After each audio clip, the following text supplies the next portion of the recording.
Hey guys, so Ronald is here. I want to share with you a little bit behind the scenes how the blockchain of Cloudtoken and the Javis software works to do trades on the Binance and other exchanges. So Ronald, thank you for letting everybody know. So please tell us a little bit about how this works. Okay, first let's look at this. This is the dashboard where all your phones are here. Now we are only capturing about 100 devices. Yep. Every individual phone itself will have a chain. That's our proprietary technology called parallel chains. Wow. Okay, and you see the lines flowing between 3 or 4 different phones, right? Which means that these are the guys that is doing transactions between each other. The bots are here as well, between one of these guys here. Right. The green ones are receiving. The yellow ones are confirming. The red ones are doing a payout. Okay. Okay. So this is the blockchain that's on the BitBeta system for Cloudtoken. Yeah, and we are for about 100 connected devices. We're doing about 1,008 to 2,000 TPS. That's transactions per second. Yeah. It changes like slightly, goes up and down. Yeah. So how many transactions are running? It's crazy. Like it's about 2,000 plus now. But this is not the full snap. This is only one of the routers or the switches that we are looking at. There are about 160 over switches around. Wow. So, what does it mean, switches? Your phone needs to connect to a switch. Okay. To actually connect to the rest of the members. Right. So every members are located here, plus the bots and things like that. So we have 160 plus of this. Javis is also connected to that. Yeah, Javis is connected to the switch as well. Got it. All right. So now let's see. This is Javis, and this is CEX. So that's one of the exchanges. Yeah. So let's say if there's a sale going on, okay, take a look at that side, right? Yes. Right. You'll see CX. Pop up. Yes. Now it's trying to buy, and it says hold on. It's trying to sell. Sorry. Sell. It's Yeah. trying to sell. Executed command. Okay, it's trying to sell 30, and let's look at CEX, the order here, the order book. Okay, it's trying to sell 30 BTCs. All right. Let's see if I cancel it from here. All right. You see the active order is gone. Right? Wow. Which means that it's actually you pushed on a button here. Yeah, but normally this will be going by itself. Okay. The reason why it's not doing anything is because if you look at here, this is the price now. Right. This is the targeted price that it should be trading. BTC USD. Yeah, correct. This is the targeted price that it needs to hit before there's any transaction done. Okay. Okay. So now what I'm doing is I'm only forcing it to do something that it's not doing. Okay. Just to show. Just to show. And you have the exact balance that you see here. I think it's. Do you see the balance here? 43 BTC. That's the balance. Let's go back up here.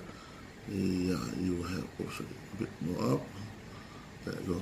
Here is the same balance. You can see 43 Bitcoin, 9,300 Ethereum on this particular exchange. So let's look at another exchange, okay? Yeah. This is BCH, USDT. Yeah, and then this one is.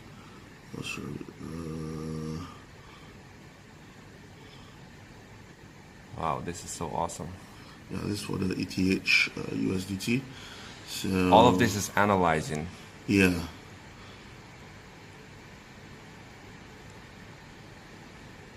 It's like constantly analyzing all the time. This is Varoom. This Varoom actually spawns the Javis engine.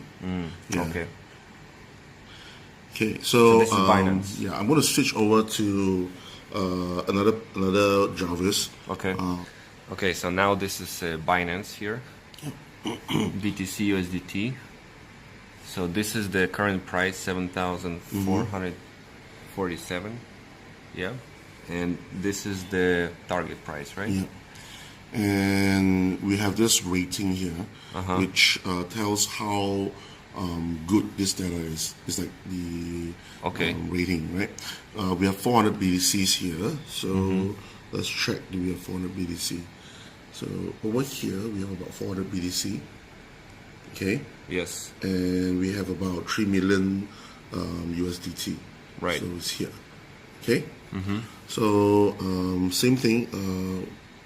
Let's force it to do an order. Let's say we force it to. Yeah, maybe a small one. Yeah, let's try to do some order here. But normally it will never execute because of the price. Yeah. Or I did execute. Let's see. Already executed? No. It's placing an order.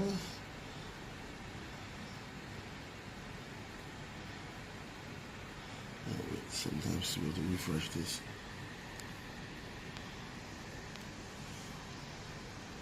Okay, there you go. It's trying to sell, but it keeps canceling. Keeps canceling? Yeah. See? There's an order. Why it cancels it?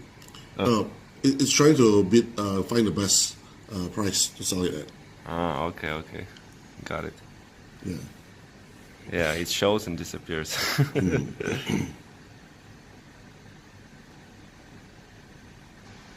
So cool. If you buy a lot of this, or sell or buy, it affects the price a little bit, or Binance have so much big volume, it doesn't affect so much. If I have a larger volume, it will do that in order to push up the RSI. When you look at the candle, you will see a red line with the candle pushing up and down all the time. Right. Sometimes this will confuse other bots. Right, so, okay. If you look at the order history, right, you'll see a lot of sell, cancel, sell, cancel. Right. Because he's trying to find the best time to sell. Okay.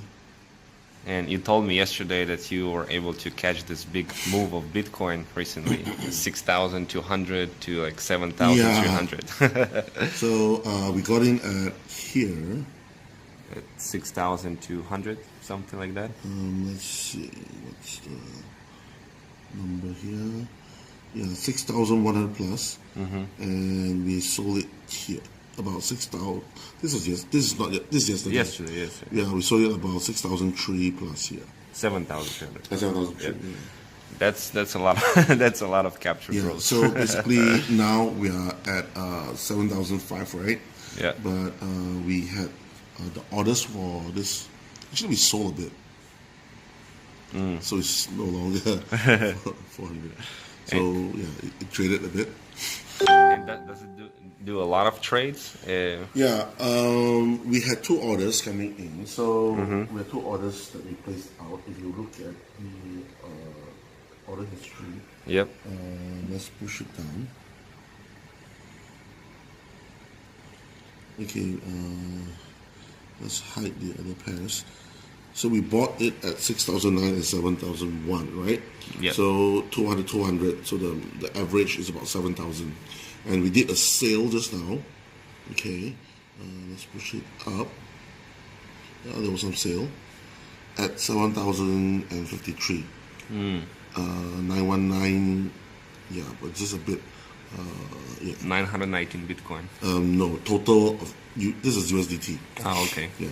So actually we made a bit, right? Because our price was 7,000, so we made 53 per that Bitcoin. was the most recent one, yeah. Yeah, just now, you see that. Right. 11:21. The time now is 23. That is sell. And what it bought a little bit earlier today? It bought at what time? It bought when it was at let me see.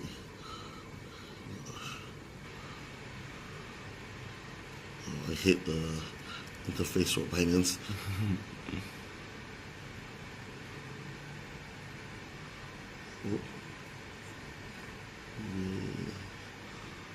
So you can see, guys, the trade history. Yeah. And this is one of the accounts? Like you have several Binance accounts? We have about 7 of this. Of course, to spread the... Yeah, but the API itself will have a limit. Yeah. And do the trades only done? There we go. Oh, here we go. Yeah, yeah, a little bit earlier today, 4 a.m. Yep. And do the trades they happen automatically, or you Yeah, told me you have a team of technical analysts? No, basically it happens automatically based on the strategy that is being given. We use the room itself to analyze the market and tells Javis what strategy that it uses. Okay, like for just now when I showed you the one that I forced it to run, I actually set a no strategy, which means that it won't do anything but just learn. Okay. From the traders. Okay. So the traders will use this particular strategy to do a human input. Every time when they do a buy or sell at a certain time, it actually gets sent into the room itself to tell that, hey, this is what we're doing, this is what we're doing. The room will determine whether it's a good decision or bad decision and send it to TensorFlow. So it gets recorded as yes or no, yes or no. I see. So there is this whole function, and you have a team of people who are monitoring this all the time. We actually get our partners to use this engine to actually teach it. Yeah, so we are working with BitCross, working with Snap Innovations, both Singaporean asset management companies. That, for example, like Snap, they are the market makers or the asset managers for OP Indonesia and OP Thailand. So they're our partners, and they're working with them on the arbitrage swapping. Okay, arbitrage cannot be done through ourselves because when you actually move assets from one exchange to the next exchange, there's a lot of time loss. Okay, you have to have partners that needs to work with you. And what we have is we do a swap. So it's like your asset is my asset, your asset kind of thing, right?